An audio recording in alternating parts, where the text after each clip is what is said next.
And we reached a point where every MMO is pay to win. Has the once heralded subscription and box model of monetization finally died out and given way to some kind of hybrid that doesn't really represent what used to be one of the most safe from microtransactions forms of monetization? That's the question that I'm trying to answer here today. I'm not sure that you're gonna like what my findings were. And the three games that we're gonna be talking about are gonna be World of Warcraft, Final Fantasy XIV, and Everquest. In an article from GameSpot titled "WoW Players Can't Decide Whether or Not the Game is Pay to Win," it poses an interesting question.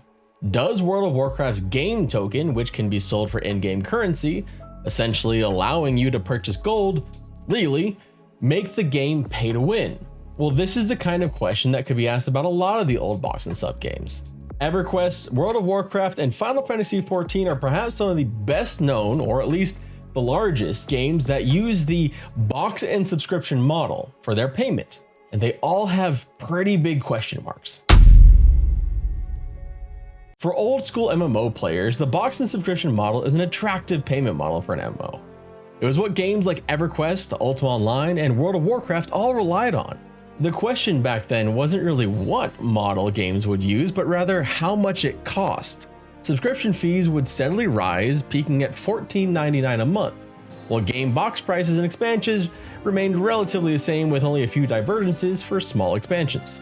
But all of that has changed, and the box and subscription model may actually already be gone for good. Let's start with one of the games that began it all, Everquest. Everquest was one of the first and longest lasting MMOs that had the box and sub model. Originally launched in 1999, Everquest had the box and sub model for so long it actually went through several price increases. From launch until 2001, it cost just below $10 a month, increasing to $12.95 a month in 2002, then $14.99 a month in 2005, where it has stayed. Of course, not including discounts for purchasing multiple months at a time. The Costco card for your subscription, as it were. But the fact that Everquest still has a subscription is a little bit of a misnomer. The erosion of the model began for Everquest back in 2008. Station Cash was introduced in 2008 for Everquest and Everquest 2. Now, Everquest 2 has its own questions of monetization, and we're not going to get into those in this video.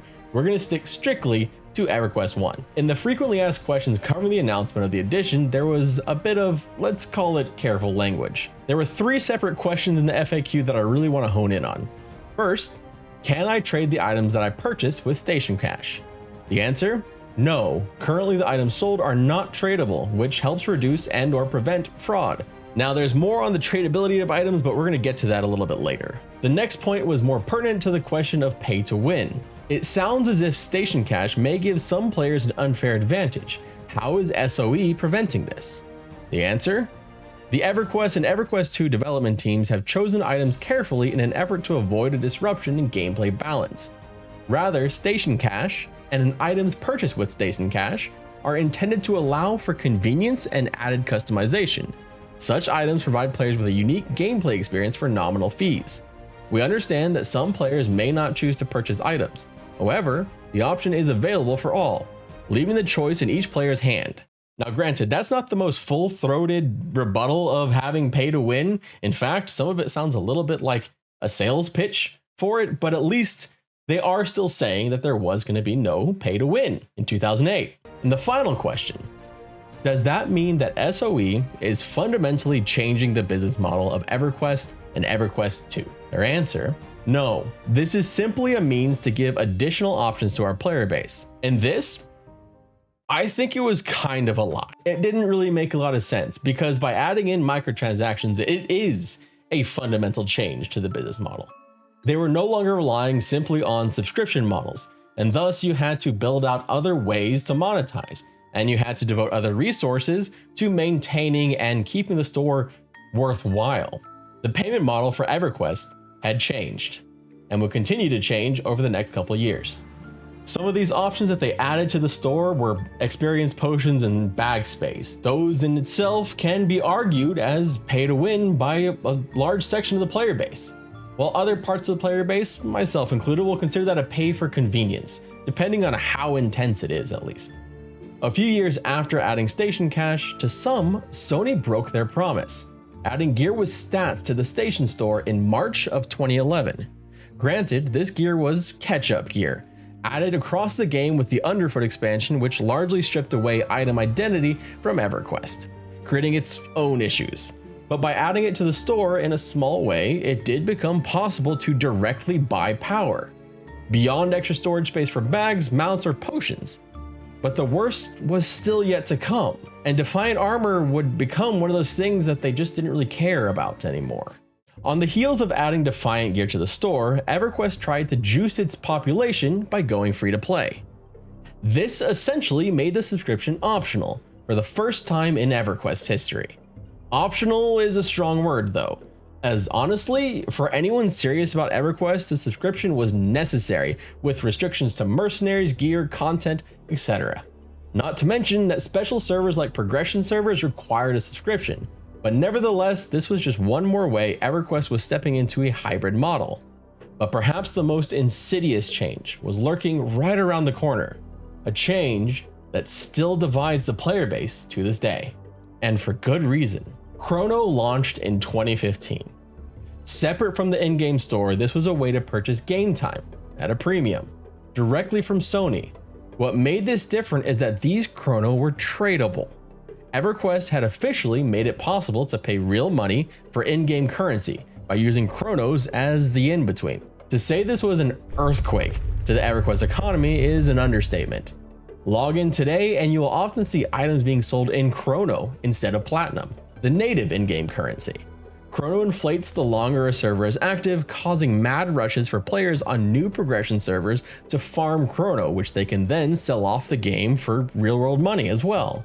Now, of course, selling Chrono for real-world money goes against EverQuest's terms of service, but that doesn't stop the practice. Chrono and EverQuest, perhaps more than any other change, broke EverQuest away from the old box and sub model. Anything in-game, with the exception of servers still using no-drop rule sets, was essentially available for purchase as long as someone was willing to trade for your Chrono, or if you were able to sell it directly for Platinum. We're not done yet though.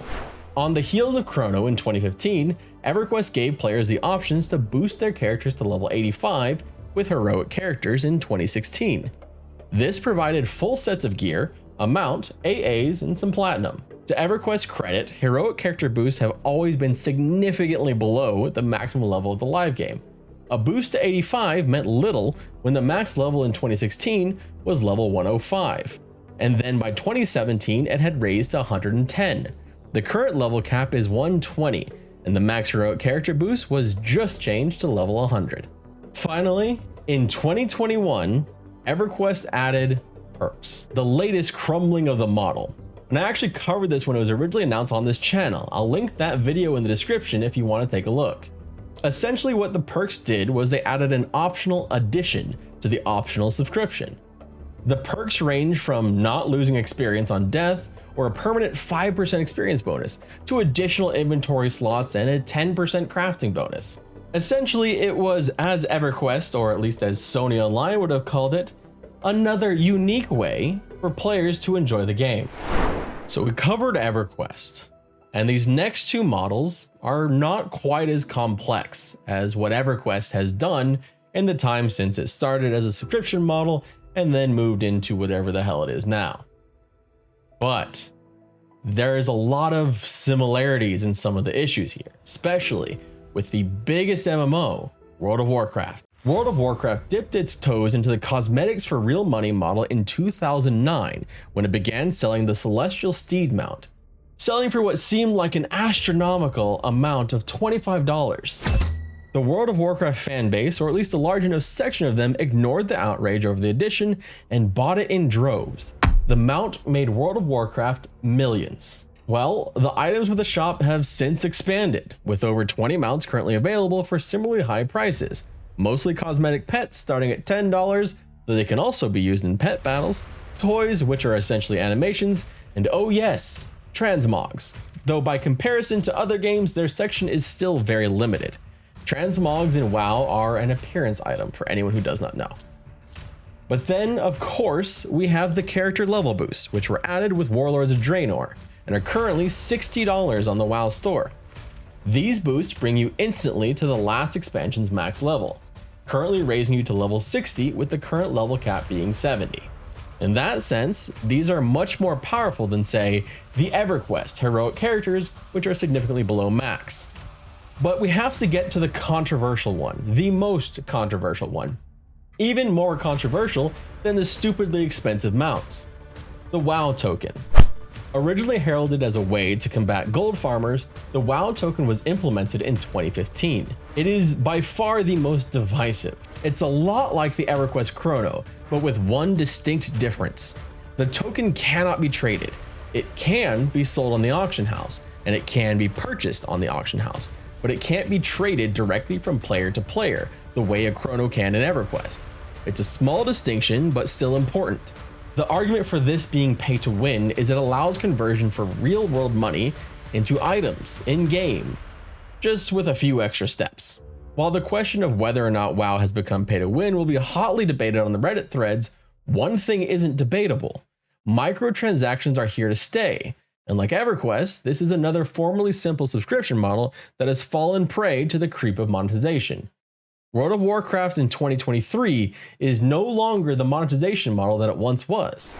But we have to move on to a more recent game, and one that honestly hasn't actually changed, but may still be a model for what we can expect going forward. When players dissatisfied with World of Warcraft's Shadowlands expansion fled the game, many of them landed in Eorzea. Final Fantasy XIV has made a name for itself as one of the best tab target MMOs, with quality raids, group content, and even solo content. Lots and lots of solo content. We don't have to talk about the PvP, but hey, at least it's still better than EverQuest 2's Battlegrounds. Final Fantasy XIV lands somewhere between World of Warcraft and EverQuest for monetization.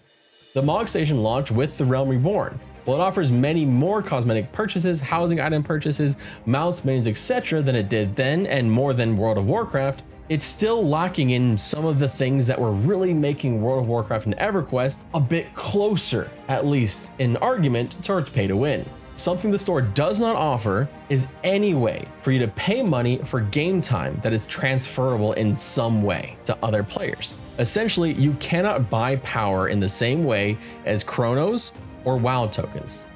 But there's still one big way that Final Fantasy XIV offers power, or at the very least, a lot of convenience, through real money transactions. Final Fantasy XIV offers what they call Tales of Adventure. These come in 3 different flavors. First is the main scenario progression. This doesn't actually level your character, but rather advances the solo quest line to the end of whichever point you purchase, with the main scenario available or different expansions. Along with advancing quests, you also get items in exchange for gear, and 500,000 gil, gil being the in-game currency. These, however, can only be purchased if you haven't completed the quests, limiting you so you cannot multi-purchase to stock up on gil.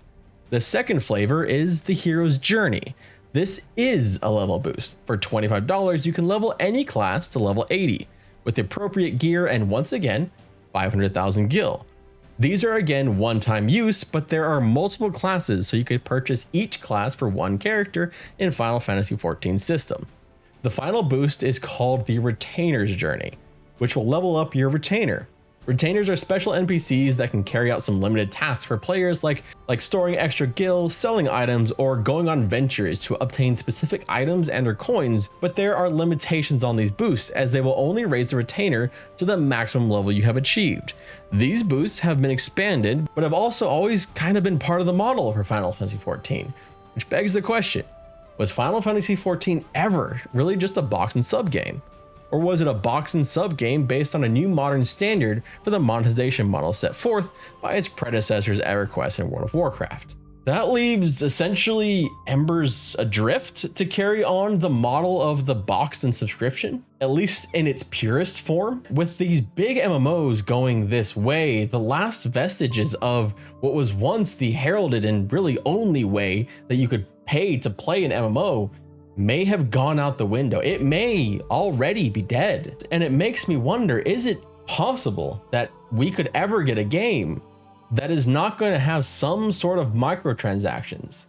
With the cost of game development rising and the time invested in MMOs being as much as it is, can we get anything like that? And would we, as players, consider paying a higher subscription fee? What if we paid $20 a month, $25 a month? Would you then be okay with it as long as there was no microtransactions? Or would you rather lower subscription fees and throw in some cosmetics and some experience potions, as long as there's nothing that is directly impacting you and making it so you are not at a huge disadvantage compared to the players that have larger wallets? It's a question that there's no easy answer to. It's a question that you and I are gonna have to keep asking ourselves. And we'll have to make our decisions based off of what we are willing to tolerate and what we're not willing to tolerate. What is it that makes you think something is pay to win? Is the WoW token pay to win? The Everquest Chrono? Does that ability to, in a way, take real money and turn it into power in the game, even if it's not directly from the game, does that make the game pay to win? If you want to dig a little bit deeper into this whole argument of what is pay to win and this whole idea of pay for convenience versus pay to win, I covered that in a video right over here. It's actually, I think, one of the better videos on this channel, but you can head over there and tell me how wrong I am. Or how right, I guess, if you want to agree with me.